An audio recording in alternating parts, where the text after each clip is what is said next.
Defense Force Commodore weighing in on the United States indictment against several Bahamians, including a former colleague. He's making it clear, though, that corruption at any level of the military will not be tolerated, even going as far as to suggest ways to mitigate it.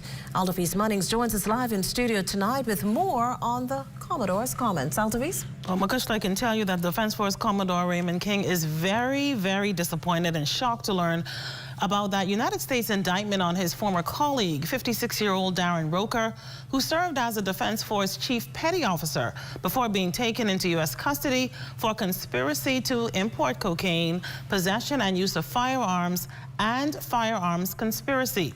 The Defense Force leader declared on the rundown with Clint Watson right here on the ZNS network Tuesday night that when he initially read the indictment, he was puzzled with what was promised.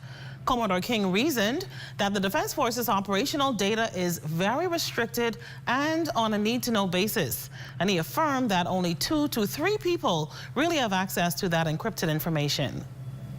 When we work jointly with our regional partners, in particular the United States, and the Coast Guard and those other units, when we work jointly, we are not privy to where their assets are. It's not even shared. You'll only have an area of operation.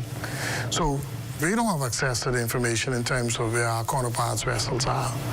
So I don't know how is it that a promise was made to provide this information.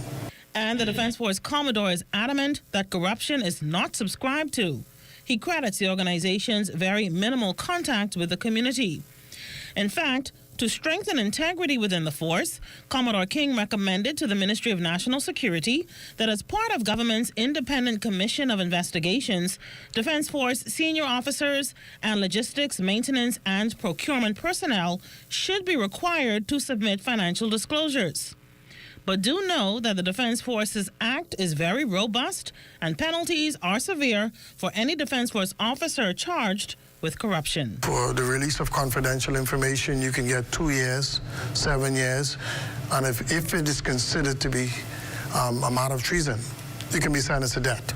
You can be sentenced. You can be sentenced to death. And so it's very, very That's strong. harsher than the police force. Yeah, yes. And that's why you'll probably find it less in the militaries because of our policies. Commodore King also indicated that the Defense Force has worked with the United States Northern Command and Defense Institute of International Legal Studies in Rhode Island to develop ethics regulations that deals specifically with corruption. And Makushla, the Commodore, was very adamant once again that corruption will not be tolerated on any level in the Royal Bahamas Defense Force. Well, it's always welcoming to hear Altavis, especially in our law enforcement agencies. Exactly.